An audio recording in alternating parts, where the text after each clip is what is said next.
বাংলার দিনলিপির আরও একটি নতুন ক্লাসে তোমাদের সকলকে স্বাগত।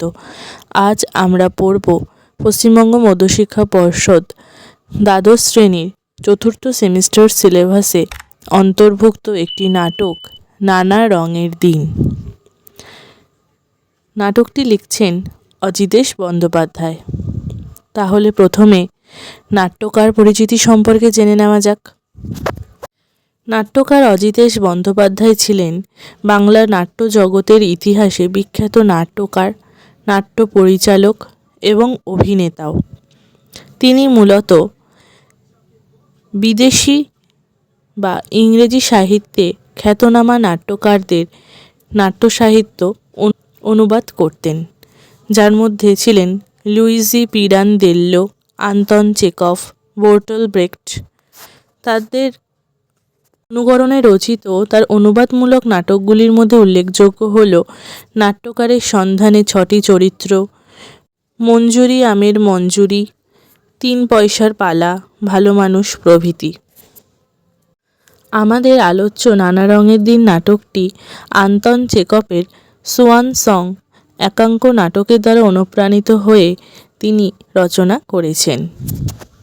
দেখো, নাটক সম্পর্কে আলোচনা করার আগে আমি প্রথমে নানা রঙের দিন নাটকের নামকরণটা সম্পর্কে একটু কিছু আলোচনা করে নিই। নানা রঙের দিন মানে এখানে তিনি কোনো রঙিন দিনের কথা বোঝাচ্ছেন। হ্যাঁ, একটা মানুষের জীবনের রঙিন দিনের কথা বলেছেন। সেই মানুষ হলেন অভিনেতা। দেখো, তোমাদের নাটকের প্রথম পাতাতেই লেখা আছে চরিত্রলিপি রজনীকান্ত চট্টোপাধ্যায়, বৃদ্ধ অভিনেতা, 68 বছর বয়স তার। কালীনাথ সেন, প্রম্পটার, প্রায় 60 বছর বয়স তার। প্রম্পটার মানে বলে দিই, দেখবে নাটকের যখন অভিনয় চলে কোনো থিয়েটারে বা কোনো মঞ্চে বা নাট্যমঞ্চে, তখন পাশে বা ব্যাক স্টেজে দাঁড়িয়ে যে স্ক্রিপ্ট মেলায় বা কাউকে কেউ স্ক্রিপ্ট ভুলে গেলে সেই স্ক্রিপ্টগুলো ধরিয়ে দেয়, সে হচ্ছে প্রম্পটার, সে প্রম্পট করে। তো এখানে ওরকম একটা প্রম্পটারের চরিত্র রয়েছে, আর রয়েছেন বৃদ্ধ অভিনেতা রজনীকান্ত চট্টোপাধ্যায়। এখানেই বলি, আমাদের আলোচ্য নাটকে নানা রঙের দিন বলতেই বৃদ্ধ অভিনেতা রজনীকান্ত চট্টোপাধ্যায়ের অতীত জীবন অর্থাৎ কি, তার অভিনয় জগতের অভিনয় জীবনের রঙিন দিনের কথা বলছেন। তিনি কিভাবে এই অভিনয় জগতে এলেন তার কথা, এই অভিনয় জগৎ থেকে তিনি কি লাভ করলেন তার কথা, আর তার বেশ কিছু আক্ষেপের জায়গা পেয়েছি, যেগুলো আমরা নাটকটা যদি মন দিয়ে বুঝি, রজনীকান্তের সংলাপগুলো অর্থাৎ রজনীকান্তের কথাগুলো যদি আমরা মন দিয়ে বোঝার চেষ্টা করি, তবে আমরা ঠিকই বুঝতে পারবো। তাহলে মূল পাঠ শুরু করা যাক। আমাদের এই নাটকে, এটা তো সম্পূর্ণ একটা নাটক, যে নাটকের মূল চরিত্র হচ্ছে দুটো মাত্র। একজন হচ্ছেন রজনীকান্ত চট্টোপাধ্যায় আর একজন হচ্ছেন কালীনাথ সেন। এবারে এই নাটকটি প্রথমেই বললাম একাঙ্ক নাটক। তাহলে একাঙ্ক নাটক মানে কি? অর্থাৎ একটাই অঙ্ক বিশিষ্ট, কোনো দৃশ্য ভাগ নেই, কোনো অঙ্ক ভাগ অর্থাৎ কোনো, যেটাকে আমরা বলি উপন্যাসের ক্ষেত্রে বা ছোট গল্পের ক্ষেত্রে পরিচ্ছেদ, ওরকম কোনো ভাগ নেই। অর্থাৎ পর্দা খুলবে, নাটক শুরু হবে, আবার নাটক শেষ হবে, নাটক শেষে পর্দা বন্ধ হয়ে যাবে। এবারে নাট্যকার অজিতেশ বন্দ্যোপাধ্যায় এই নাটকের মধ্যে একটা নাটকের কথা বলছেন। মানে কি, একটা নাটকের নাট্যশালার কথা বলছেন, যেখানে নাটক হয়, যেটাকে আমরা বলি থিয়েটার হল বা থিয়েটার মঞ্চ। তো ওরকমই একটা পেশাদারি থিয়েটারের কথা বলছে। পেশাদারি থিয়েটার মানে একটা থিয়েটার মঞ্চের কথা বলছেন, যেখানে একটা নাট্যশালার কথা বলছেন, যেখানে নাটক হয়ে গেছে, সবাই বাড়ি চলে গেছে, অভিনেতা অভিনেত্রী সবাই চলে গেছে, নাট্যকার আর সব যারা ছিল সবাই চলে গেছে, শুধু দর্শকরাও চলে গেছেন, শুধু রয়ে গেছেন একজন, যে হচ্ছেন এই অভিনেতা রজনীকান্ত চট্টোপাধ্যায়। তিনি বৃদ্ধ, তার বয়স কত? 68 বছর। তো তিনি কোনো একটা বিশেষ কারণবশত রয়ে গিয়েছেন। তারপরে এবার তার যখন ঘুম ভাঙল তখন তিনি ওই ফাঁকা থিয়েটার মঞ্চে প্রবেশ করলেন। করে তিনি তার জীবনের খাতা যেন খুলে ফেললেন, জীবনকে, তার অতীত জীবনকে যেন তিনি দেখতে পাচ্ছেন এই ফাঁকা রঙ্গমঞ্চে। তো তাই নাটকের শুরুতেই নাট্যকার একটা ফাঁকা নাটকের মঞ্চের কথা বলছেন, যেখানে যে নাট্য মঞ্চে বলছেন কিনা যে রাতের বেলা অভিনয় হয়ে গেছে, সবাই চলে গেছে, জিনিসপত্র চারিদিকে ছড়ানো রয়েছে, ঠিক আছে। তো ওরকমভাবেই নাটকটা শুরু হচ্ছে। দেখো বলছেন, পেশাদারি থিয়েটারে একটা মঞ্চ ফাঁকা, পেছনে রয়েছে রাত্রে অভিনীত নাটকের অবশিষ্ট দৃশ্যপট, জিনিসপত্র আর যন্ত্রপাতি। অর্থাৎ সন্ধেবেলা নাটক তো আসলে সন্ধেবেলাই হয়, তো এই সন্ধেবেলা নাটকে যে সমস্ত জিনিসপত্র রয়েছে পড়েছিল, যন্ত্রপাতি পড়েছিল। মঞ্চের মাঝখানে একটা টুল ওল্টানো রয়েছে। এখন রাত্রি, চারিদিকে অন্ধকার, অর্থাৎ মঞ্চের মাঝখানে একটা টুল ওল্টানো, এখন রাত, চারিদিকে অন্ধকার।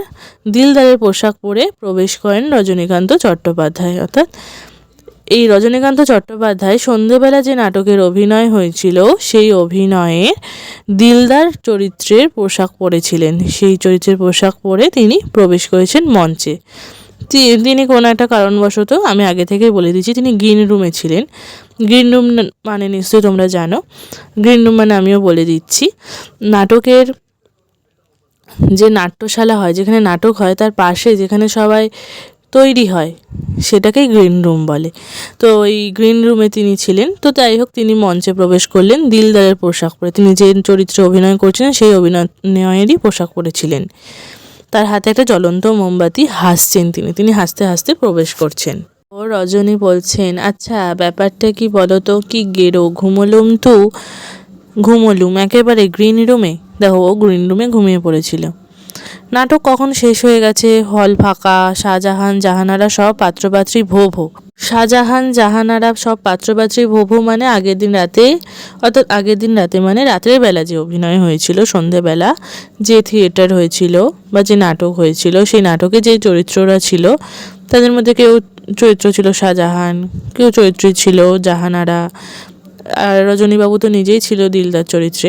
তো এরা সবাই চলে গেছে, আর আমি দিলদার এতক্ষণ পড়ে গ্রিন রুমে নাক ডাকছিলুম। ধুর, 12টা বেজে গেছে আমার, 12টা বেজে 5, নিজেকেই বলছেন। রাত কত হলো? দেখো বলছেন, রাত কত হলো কে জানে, এত টানলে কি আর কাণ্ডজ্ঞান থাকে। চেয়ারে পড়েছি আর ঘুম। বাহ বুদ্ধা, আচ্ছা হি কিয়া क्या होगा तुमसे, कुछ नहीं, बिल्कुल कुछ नहीं। নিজেই চেঁচিয়ে বলছে নিজেকে। রামরিচ, রামরিচ, আরে গেল কোথায় লোকটা? কোথায় ঢেনো টেনে পড়ে আছে বেটা? রামরিচ হতাশ হয়ে পড়েন, টুলটা সোজা করে তার উপরে বসেন। কোন টুলটা? মঞ্চের মাঝখানে যে টোলটা ওল্টানো ছিল সেটি। মোমবাতিটাকে মাটিতে রাখেন। চারিদিকে নিঝুম, খালি আমার গলাটাই ঘুরে ফিরে কানে বাজছে। আমার গলা মানে কার গলা? রজনীবাবুর গলা। কেমন যেন ভয় ভয় লাগছে। কাল রাতেও ঠিক একই ব্যাপার, মদ গিলে গ্রিন রুমে পড়েছিলুম। অর্থাৎ আগের দিন রাতেও তিনি নেশাগ্রস্ত হয়ে গ্রিন রুমে পড়েছিলেন, আজকেও তাই। দেখো, রামরিচ ঘুম থেকে তুলে ট্যাক্সি ডেকে দিয়েছিল। অর্থাৎ তিনি নেশাগ্রস্ত হয়ে গ্রিন রুমে ঘুমিয়ে পড়েছিলেন আগের দিনেও, তাকে রামরিচ ঘুম থেকে তুলে ট্যাক্সিতে তুলে দিয়েছিল। তার ধরুন আজ সন্ধ্যেবেলা নগদ 3টে টাকা বকশিসও দিলুম ওকে। রামরিচকে 3টে টাকা বকশিস দিয়েছিলেন রজনীবাবু। আর তার ফল হলো কি না, সেই টাকায় তিনি নিজেই আজকে মদ গিলে কোথায় পড়ে আছেন? নিঘাত মেইন গেটে তালা পড়ে গেছে। আচ্ছা, পাগলের পল্লায় পড়া গেছে, যা হোক, মাথা ঝাঁকিয়ে নিজেই বলছে, উফ, আজ রাতে কতটা গিলেছি। মাতালের এই হচ্ছে বিপদ, ছাড়বো বললে ছাড়ার নেই। আরে বাবা, দিলুম তোকে বকশিস দিলুম না, উনি আবার সেই আনন্দে আমাকেই 1.5 বোতল খাইয়ে গেলেন। একেবারে রামধেনু। উফ, বুকের ভেতরটা থরথর করে কাঁপছে যে, মুখের ভেতরটা যেন অডিটোরিয়াম। ইন্টারভ্যালে সব দর্শকরা হাঁটাহাঁটি লাগিয়ে দিয়েছে। উফ, জিভটা টানছে কি রে বাবা, একটু থামেন। ও নিজেকে বলছে, এই সমস্ত কথাগুলো ভাবছে। অকারণে বাবা কেউ যদি বলে, রজনীবাবু অনেক তো বয়স হলো, এবার মদ খাওয়াটা ছাড়ুন, কোনো জবাব আছে? নিজেকেই নিজে বলছে। রোজ দিন যায়, সন্ধে হয় আর মদ খায়। উফ ভগবান, সিদ্ধারাটা গেল, বুকটা কি ভীষণ কাঁপছে। মনে হচ্ছে যেন, রজনীবাবু ভাই, শরীরটার দিকে একটু নজর দিন, আর কি এ বয়সে এত সয়? কত বুড়ো হয়েছেন ভাবুন দেখিনি। থামেন। হ্যাঁ, বুড়ো হয়েছেন বই কি রজনীবাবু, ৬৮টা বছর কি নেহাত কম বয়স? ছোকরাদের মতো ঢং ঢং করতে পারেন, লম্বা চওড়া চেহারাটা আছে, আরও চালিয়ে দেবেন কিছুদিন। লম্বা লম্বা চুলে ডেইলি হাফশিশি কলপ লাগিয়ে যেরকম ইয়ার্কি টিয়ার্কি মারেন, তাতে বয়সটা ঠিক বোঝা যায় না। কিন্তু যা গেল সে কি আর ফিরবে? ৬৮টা বছর এক পা করে এগিয়ে চলেছে মৃত্যুর দিকে। আর জীবনে ভোর নেই, সকাল নেই, দুপুর নেই, সন্ধেও ফুরিয়েছে। অর্থাৎ রজনীবাবুকে সবাই যা বলে সেই কথাগুলোই রজনীবাবু এখন ভাবছেন আর বলছেন। আমার জীবনে আর ভোর নেই, সকাল নেই, দুপুর নেই, সন্ধেও ফুরিয়েছে। অর্থাৎ তার জীবন এখন তো পুরো সম্পূর্ণ বার্ধক্যে এসে পৌঁছেছে। সে তো বৃদ্ধ অভিনেতা হয়ে গেছে। তাই জন্য বলছেন মাঝরাত্রির অপেক্ষা। এখানেই গল্প শেষ, অর্থাৎ মৃত্যুর প্রতীক্ষায়। এরপর রজনীবাবু এসে বলবেন, আমি লাস্ট সিনে প্লে করবো না ভাই, আমাকে ছেড়ে দিন। কিন্তু কার্টেন উঠবেই, শ্মশান ঘাট, পরিচিত বন্ধু বান্ধব, ওপারের দুধ উইংস রেডি। একটু থামেন, সামনের দিকে তাকান, হলের শেষ প্রান্তে। তিনি এইসব ভাবতে ভাবতে হলের পুরো হলটা তো ফাঁকা হল তিনি দেখতে পাচ্ছেন, হলের শেষ প্রান্তের দিকে তিনি তাকালেন। জানেন রজনীবাবু, এই ৪৫ বছর থিয়েটারের জীবনে এই প্রথম মাঝরাত্রে একা। রজনীবাবু নিজেকেই বলছেন যে আমি এই ৪৫ বছরের থিয়েটার জীবনে, তাহলে তিনি এই অভিনয় জগতে কতদিন রয়েছেন? ৪৫ বছর। আর বলছেন আমি একা, এই প্রথম আমি একা স্টেজে দাঁড়িয়ে আছি, মাঝরাত্রে স্টেজে দাঁড়িয়ে আছি, জীবনে প্রথম। কেন জানেন? এ হচ্ছে সবই মাতালের কারবার। ফুটলাইটের কাছে যান, মঞ্চে যে একটা ফুটলাইট জ্বলছে তার কাছে গিয়ে, সামনেই কিছু দেখা যায় না, ওই দূরে তো ব্যালকনি না, মানে তিনি দাঁড়িয়ে দেখছেন। হ্যাঁ, ওই দূরে, হ্যাঁ ওই দূরে ব্যালকনি।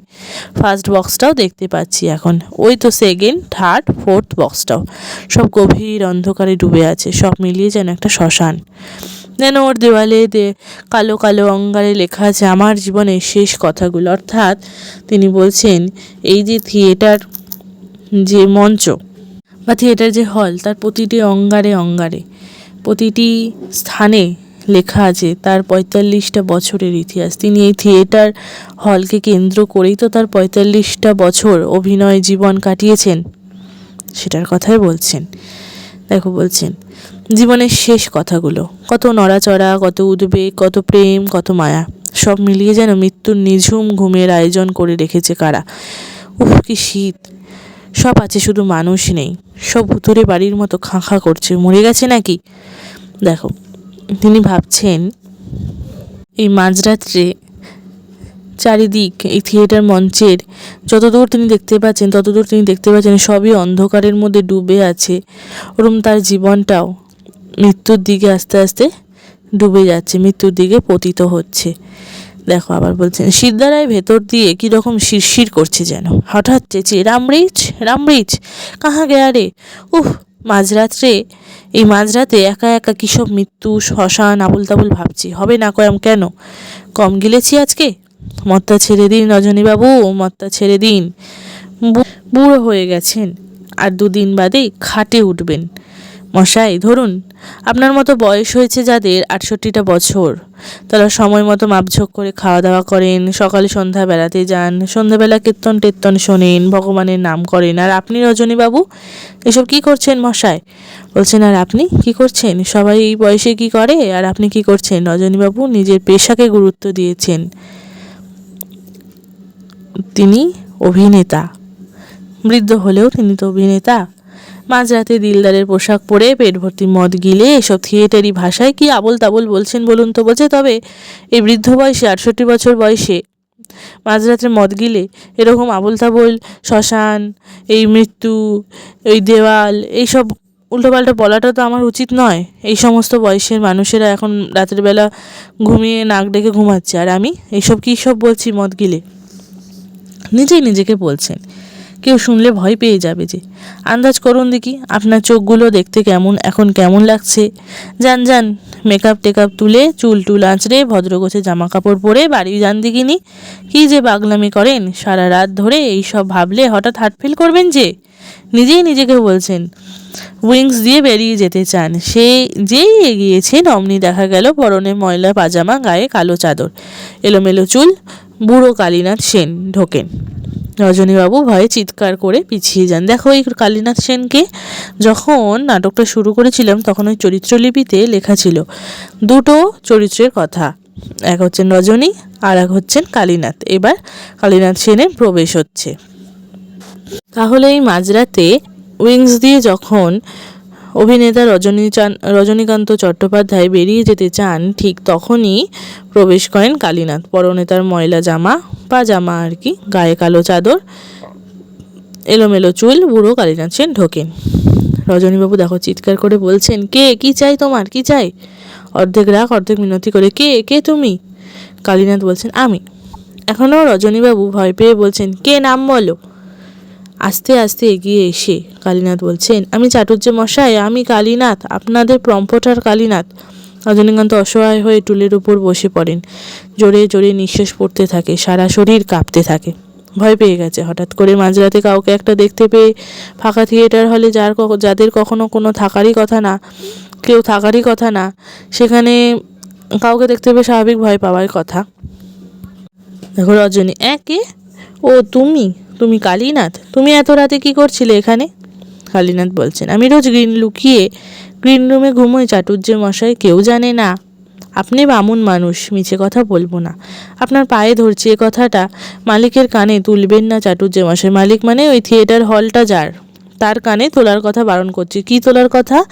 যে প্রতিদিন থিয়েটার হল ফাঁকা হয়ে যাওয়ার পর কালীনাথ মাঝরাতে এসে থিয়েটার হলে গ্রিন রুমে ঘুমায়, এই কথাটা মালিকের কানে তুলতে বারণ করছেন। অর্থাৎ এই কথাটা যেন রজনীবাবু মালিককে না বলেন।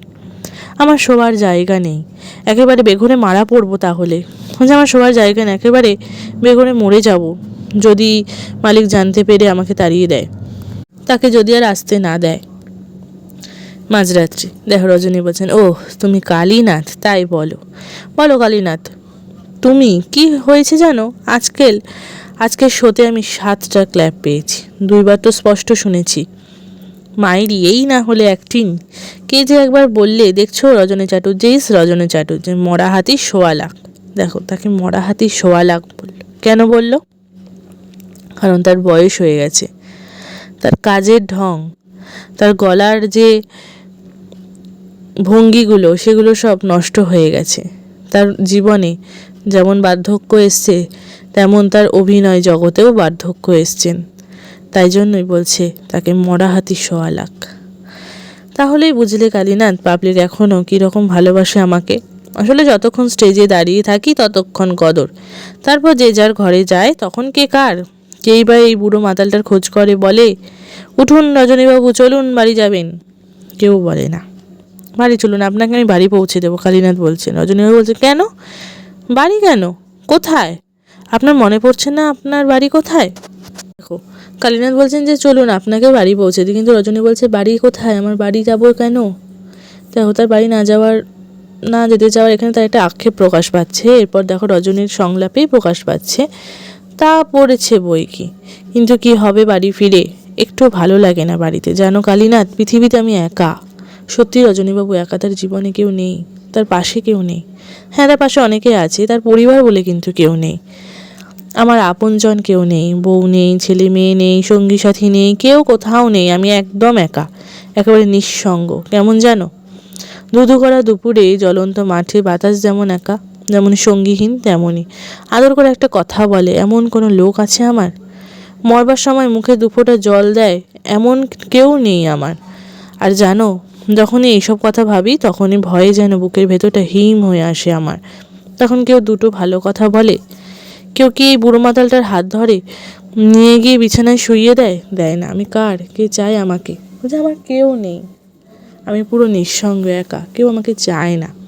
দেখো জল ভরা চোখে কালীনাথ রজনীকান্তের এই আক্ষেপ শুনে, এই কষ্টের কথা শুনে কেঁদে ফেলে বলছেন, পাবলিক তো আপনাকে ভালোবাসে চাটুর্যে মশাই। রজনী বলছেন, পাবলিক? এই মাঝরাতে পাবলিক? এখন থিয়েটার দেখে গিয়ে টেনে ঘুম লাগাচ্ছে। তুমি কি ভাবছো পাবলিক আমাকে এমনই ভালোবাসে যে ঘুমের ঘরে আমাকে স্বপ্নে দেখছে? পাগল! আমাকে আর কেউ চায় না কালীনাথ, কেউ না। আমার ঘর সংসার, বউ ছেলে মেয়ে, কেউ নেই, কিছু নেই। দেখো সে বুঝতে পারছে তার যেমন বয়স হচ্ছে তিনি যেমন বৃদ্ধ হয়েছেন, তার গলার ভঙ্গি, তার নাট্য কুশলতাগুলো যেমন আস্তে আস্তে বার্ধক্যজনিত কারণে ডুবে যাচ্ছে, ঠিক তেমনই তিনি পাবলিকের মন থেকেও আস্তে আস্তে হারিয়ে যাচ্ছে। কারণ মানুষ নতুনকে ভালোবাসে, তখন পুরনোকে আর কদর করতে জানে না, পুরনোর ঐতিহ্যটাকে মানুষ বুঝতে পারে না। এই থিয়েটার হলে বা এই থিয়েটার জগতে বা অভিনয় জগতে যারা রয়েছে তাদেরও তাই। সে এখন বৃদ্ধ হয়ে গেছেন, সে তো আর কোনো নাটকের মূল চরিত্রগুলো পাবে না, সে পাবে এখন সাইড চরিত্রগুলো, পার্শ্ব চরিত্রগুলো যাকে আমরা বলি। তো এই পার্শ্ব চরিত্র করতে গিয়ে তিনি তার যেটুকু পারবে সেটুকু দক্ষতায় তুলে ধরতে পারবেন। তিনি চাইলেও নিজের দক্ষতাকে কোনোভাবে প্রকাশ করতে পারবেন না। কেন? বার্ধক্যজনিত কারণে। দেখো কালীনাথ বলছেন, কিন্তু তাই নিয়ে আপনার মতো লোকেরা তো দুঃখ চাটুর্যে মশাই। কেন? আমিও তো মানুষ কালীনাথ, হাত পাওয়ালা একটা জ্যান্ত মানুষ। আমারও তো আজ 5 জনের মতো হাত পা আছে। আমার শিরায় শিরায় কি জল বইছে? রক্ত বইছে না? সদ্বংশের পবিত্র রক্ত। দেখো বলছেন আমার শিরায় শিরায় রক্তই বইছে। এবার দেখো রজনীবাবু তার কথা বলছেন, তিনি কোথা থেকে এসছেন, তিনি কোন বংশের সন্তান, তিনি আগে কি করতেন তার কথা বলছেন। দেখো বলছেন, বিশেষ করো কালীনাথ, আমি একটা উচ্চ বংশে, রাঢ়ের সবচেয়ে প্রাচীন ভদ্র ব্রাহ্মণ বংশে জন্মেছিলাম। তাহলে তিনি একজন ব্রাহ্মণ বংশের সন্তান। এ লাইনে আসার আগে আমি পুলিশে চাকরিতে ঢুকেছিলাম, ইন্সপেক্টর অফ পুলিশ। তাহলে তিনি অভিনয় জগতে আসার আগে তার পেশা কী ছিল? পুলিশ। আর কি চেহারাই না ছিল আমার, ছোকরা বয়স তো, তখন চেহারায় জেল্লা ছিল, কাউকে তোয়াক্কা করতুম না। শরীরে শক্তি ছিল, মনে সাহস ছিল, আজকে 4 ডবল কাজ করতে পারতুম একাই। তারপর একদিন বুঝলে চাকরিটা ছেড়ে দিলাম। তিনি কেন চাকরিটা ছাড়লেন? নিজের নেশাকে গুরুত্ব দিলেন, নিজের ইচ্ছাকে গুরুত্ব দিলেন তিনি তার জীবনে। দেখো বলছেন, আর একরকম করে জীবন শুরু করা গেল নাটক নিয়ে। সেসব দিনের কথা কি তোমার মনে আছে কালীনাথ? তখন কি নামটা কি ছিল আমার? দেখো এই কালীনাথ রজনীবাবুকে চেনেন। রজনীবাবু যবে থেকে অভিনয় জগতে ঢুকেছেন তবে থেকে কালীনাথও কিন্তু রজনীবাবুকে চেনেন। তাই না? বলছেন তোমার মনে আছে? তার নাম ডাকছিল। তো তিনি নিজে প্রচুর খ্যাতি অর্জন করেছেন এই অভিনয় দিয়ে। কি প্রতিপত্তি! তারপর সেসব দিনও যেন কবে কেমন করে ফুরিয়ে গেল, একেবারে নিঃশেষ করে দিয়ে গেল হে আমাকে। বলছে আমার জীবনে এখন সেই দিনগুলো আর নেই, সেই পুরনো ঐতিহ্য, সেই পুরনো মানুষের কদর, মানুষের ভালোবাসা, সেগুলো আমি আর ফিরে পাই না। এখনকার বয়সে আমার এই বৃদ্ধ বয়সের অভিনয়ের মাধ্যমে সেগুলো আমি আর অর্জন করতে পারি না, কেউ দেয় না। দাঁড়িয়ে কালীনাথের গায়ে ভর দিয়ে বলছেন, জানো আগে আমি বুঝতে পারিনি, হঠাৎ এই মাঝরাতে আমি যখন এই স্টেজের উপরে এসে দাঁড়ালুম, থিয়েটারের ব্ল্যাক ওয়ালের দিকে তাকালুম, এই একটু আগে সামনের ওই অন্ধকারের দিকে চেয়েছিলুম, হঠাৎ আমার মনে হলো কে যেন আমার জীবনের সমস্ত খাতাখানাকে আমার চোখের সামনে মেলে ধরেছে। বলছেন যে তিনি যখন এই থিয়েটারের এই অন্ধকারের মধ্যে দিয়ে তার জীবনের, তার অভিনয় জগতের শুরু এবং অভিনয় জগতে তার খ্যাতির সম্মান তিনি যেভাবে কুড়িয়েছেন তার কথা তিনি ভাবছেন, তার মনে পড়ে যাচ্ছে। আর দেখো কি বলছেন, থিয়েটারের দেওয়ালে দেওয়ালে অঙ্গারের গভীর কালো অক্ষরে লেখা আমার জীবনের 45টা বছর। কালীনাথ, কি জীবন! ওই অন্ধকারে আশ্চর্য স্পষ্ট সেসব অক্ষর আমি দেখলুম কালীনাথ। যেমন স্পষ্ট তোমার মুখ দেখতে পাচ্ছি এখন, ঠিক তেমনই স্পষ্ট আমি একে একে সব পার হয়ে যেতে দেখলুম। আমার যৌবন, আদর্শ, শক্তি, সম্ভ্রম, প্রেম, নারী। বলছে আমার জীবন, আমার যৌবন, আমার জীবনের আদর্শ, আমার জীবনের শক্তি, আমার জীবনের সম্ভ্রম, আর তার জীবনের একটা প্রেমও ছিল। সেই প্রেমের কথাও তার মনে পড়ছে না, অর্থাৎ তার অতীত জীবনের কথা, অতীত জীবনের রঙিন দিনগুলোর কথা, নানান রঙিন দিনগুলোর কথা মনে পড়ছে তার। এখানেই তোমরা বুঝতে পারছো নানা রঙের দিন নাটকটির নামকরণটি কেন। যাই হোক, বলছে হ্যাঁ একটা মেয়ে, জানো কালীনাথ, একটা মেয়ে। দেখো তার জীবনে একটা প্রেম ছিল, সেই প্রেমের কথা বলছেন। ঘুম পাচ্ছে, ঘুমোবেন চাটুর্যমশাই? রজনী বলছেন, দেখো তখন আমার বয়স বেশি নয়, সবেই লাইনে এসেছি, সারা দেহ মনে ফুটছে টকবক করে উৎসাহ। একদিন একটা মেয়ে থিয়েটার দেখে প্রেমে পড়লো আমার। বিশ্বাস করো সে বেশ বড় লোকের মেয়ে, বেশ সুন্দর দেখতে ছিল মেয়েটা, ওর বাপের টাকা পয়সাও ছিল অঢেল। মেয়েটা বেশ লম্বা, ফর্সা, সুন্দর, ছিপছিপে গড়নের, উঠতি বয়স। আর মনটা ছিল দারুণ ভালো, কোনো ঘোরপ্যাচ নেই, সব ভালো তার। কিন্তু ওরই মধ্যে কোথায় যেন আগুন লুকিয়েছিল। কেমন আগুন লুকিয়েছিল দেখো, উদাহরণ দিচ্ছেন। গ্রীষ্মের বিকেলে, অর্থাৎ গরমকালে বিকেলবেলা পশ্চিম আকাশে যেখানে সূর্য অস্ত যায়, সূর্যাস্তের মেঘ যে আগুন লুকিয়ে রাখে সেই আগুন। দেখবে পশ্চিম আকাশে যখন গরমকালে সূর্য অস্ত যায়, তখন মাঝে মাঝে যেন মনে হয় সূর্যটার আভা সারা আকাশ জুড়ে ছড়িয়ে দিয়ে সূর্যটা যেন অস্ত যাচ্ছে, ঠিক ওরকম। কালীনাথ সে কি আশ্চর্য মেয়ে, কেমন করে বোঝাবো তোমাকে। এমন গভীর ও টানা টানা কালো চোখ যে অন্ধকার রাতে একা একা ভাবলে মনে হতো সে যেন অচেনা দিনের আলো। তার টানা টানা চোখ দেখে মনে হতো অচেনা দিনের আলো। কি অদ্ভুত হাসি তার, কি তার ঢেউ খেলানো রাশি রাশি কালো চুল, তার ঢেউ খেলানো রাশি কালো চুল। দাঁড়ো, ওর চুলগুলোর কথা বুঝিয়ে বলি তোমাকে। সমুদ্রের ঢেউ দেখেছো তো? মনে হয় না ঢেউয়ে ঢেউয়ে কি আশ্চর্য শক্তি। কি জানো, যদি তোমার বয়স কম হতো, যদি দৃষ্টি থাকতো তোমার, যদি দেখতে ওর রাশি রাশি কালো চুলের ঢেউ, তাহলে তোমার ধারণা হতো কেমন করে দুর্গম পাহাড়কে ধসিয়ে দেয় পাহাড়ি নদীর দুর্গম খরস্রোত। কোনো অমোঘ শক্তির গতিতে সমস্ত পাহাড় থরথর করে উঠে তীব্র আক্ষেপে ভেঙে চুরমার হয়ে যায়, মুহূর্তে প্রলয় ঘটে যায় পৃথিবীতে। তখন কি মনে হতো না তোমার, এ ঢেউ আমাকে ভাসিয়ে নিয়ে যায় তো যাক, আমাকে উল্টে পাল্টে দিয়ে যদি জীবনের খেলা খেলতে চায় তো খেলুক। সত্যি যেন হঠাৎ মনে হয় আমি ওকে স্পষ্ট দেখতে পাচ্ছি, আমি যেন ওর মুখোমুখি দাঁড়িয়ে আছি, ঠিক যেমন এখন তুমি দাঁড়িয়ে আছো আমার সামনে। দেখো, রজনীকান্ত চট্টোপাধ্যায় তার ভাবনায় তার জীবনে যে প্রেমটি ছিল, সেই সেই প্রেমিকার বর্ণনা দিচ্ছেন কালীনাথকে। আর একদিন তাকে দেখে মনে হয়েছিল ভোরের আলোর চেয়েও সুন্দর সে। সেই যে তার আমার দিকে সেই একরকম অদ্ভুত করে চেয়ে থাকা, মরে যাব তবু ভুলবো না, তার সেই আশ্চর্য ভালোবাসা। ও শুধু আমাকে আলমগীরের পাঠ করতে দেখেছিল, আর কিছু না। তাহলে দেখো, প্রথমে আমরা জানতে পারলাম রজনীকান্ত চট্টোপাধ্যায় দিলদারের পোশাক পরেছিলেন, তথা দিলদার চরিত্রে অভিনয় করছিলেন। এবারে তার যে জীবনে যে প্রেমটি এসেছিল, সেই প্রেমিকাটি তাকে প্রথম দেখেছিল আলমগীরের পাঠ করতে। আমার নিজের থেকে ওকে কোনো কথা বলতে হয়নি, রেখেই ঠেকেই সত্যি মিথ্যে কোনো কথা না। একদিন যেচে আলাপ করলো আমার সঙ্গে, তারপর ক্রমশ আলাপ থেকে ঘনিষ্ঠতা, ঘনিষ্ঠ থেকে প্রেম। আর তখনকার দিনে আমার অ্যাক্টিং মানে সে একটা ব্যাপার। তখন তো আমার বয়সও বেশি না, সামনে পড়ে রয়েছে ব্রিলিয়ান্ট ফিউচার। তখন নিজের ওপর কত জোর ছিল হে, তখন মনে মনে কত আশা, কত প্ল্যান। একদিন ওকে বললাম, অনেক দিন তো আলাপ হলো আমাদের, চল এবার বিয়ে করি আমরা। এমনি করে আর কতদিন থাকবো আমরা, এবার আমাদের বিয়ের কথা তোমার বাবাকে বলি একদিন। গলার স্বর ডুবে যায়, রজনীবাবুর গলার স্বর আস্তে আস্তে নেমে যায়। ও কি বললো জানো? হ্যাঁ, আমি তোমাকে ভালোবাসি, চলো বিয়ে করি, কিন্তু তার আগে তুমি ওই থিয়েটার করা ছেড়ে দাও। দেখো, মেয়েটি কিন্তু তার থিয়েটারের অভিনয় দেখেই কিন্তু প্রেমে পড়েছিল, আর এখন বলছেন যে বিয়ে করার জন্য তাকে রজনীবাবুকে থিয়েটার ছেড়ে দিতে হবে। থিয়েটার করা ছেড়ে দেবো কেন? দেখো, রজনী বলছেন উত্তরটা, ও যে বড় লোকের সুন্দরী মেয়ে, থিয়েটারের লোকের সঙ্গে জীবনভর প্রেম করতে পারে, কিন্তু বিয়ে নইব চ। আমার মনে আছে সে রাত্রিরে কী যে পাঠ করছিলাম, কি যেন কি একটা বাজে হাসির বই, স্টেজে দাঁড়িয়ে পাঠ করতে করতে হঠাৎ যেন আমার চোখ খুলে গেল। তাই দেখো, তিনি বলছেন যে থিয়েটারের মানুষদের সঙ্গে বা এই অভিনয় জগতের মানুষদের সঙ্গে জীবনভর প্রেম করতে পারবে, কিন্তু বিয়ে করতে পারবে না।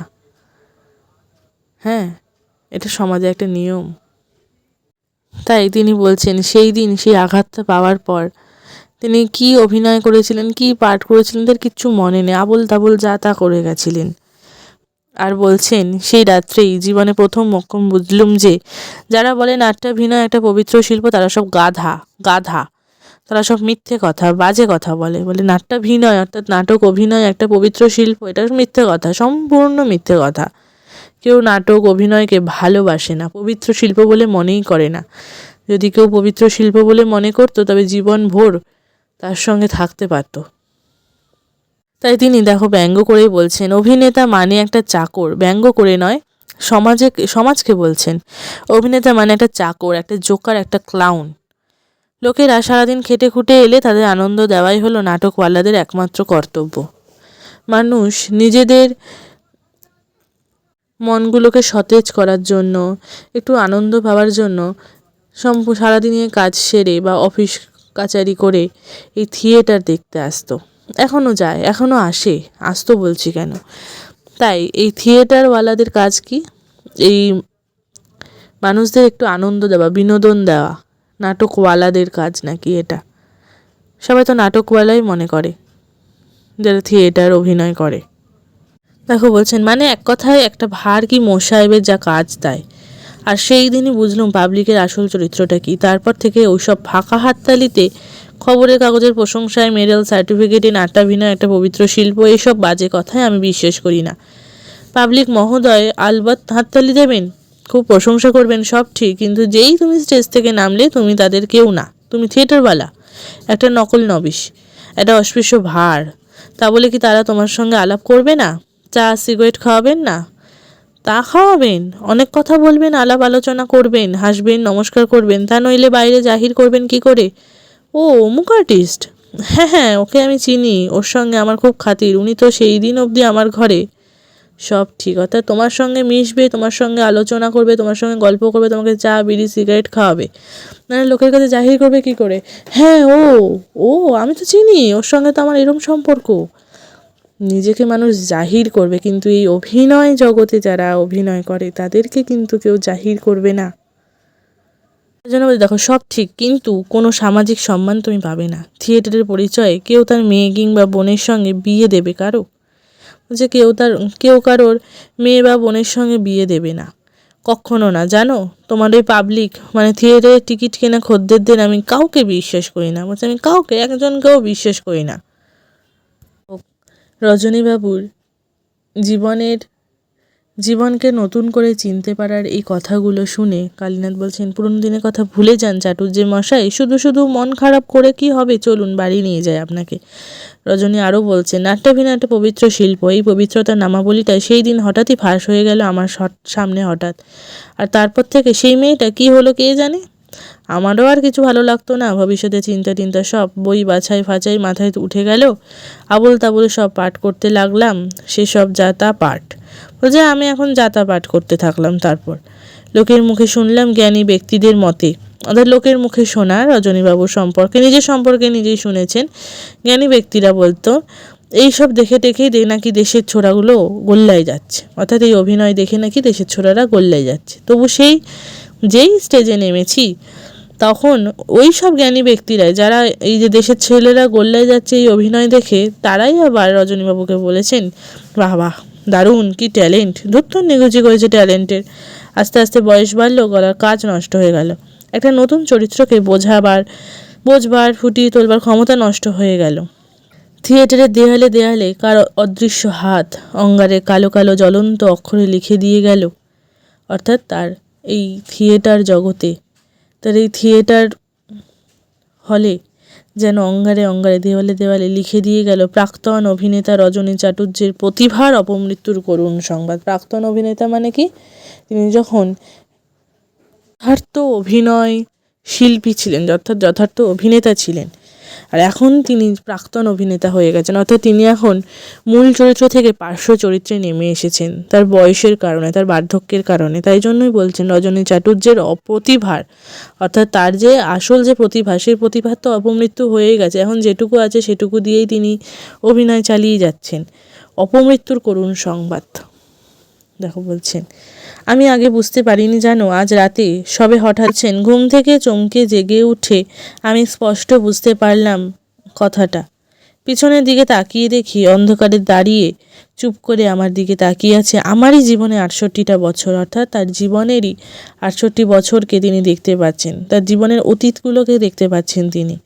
আমার সামনে দাঁড়িয়ে আছে বুড়ো রজনী চাটুর্যে। বলছে আমি বুড়ো হয়ে গেছি, আমার বয়স হয়েছে, আমি বৃদ্ধ, আর পা এগোলেই শ্মশানের চিতার আঁচ লাগবে গায়ে। দীর্ঘশ্বাস ফেলে বলছে ঝলসে দেবে আমাকে।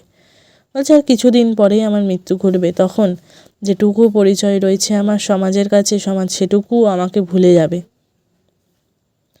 নানা রঙের দিন নাটকের প্রথম পর্বে আলোচনা এইটুকুই। আমার এই আলোচনার ক্লাস কেমন লাগছে অবশ্যই জানাবে।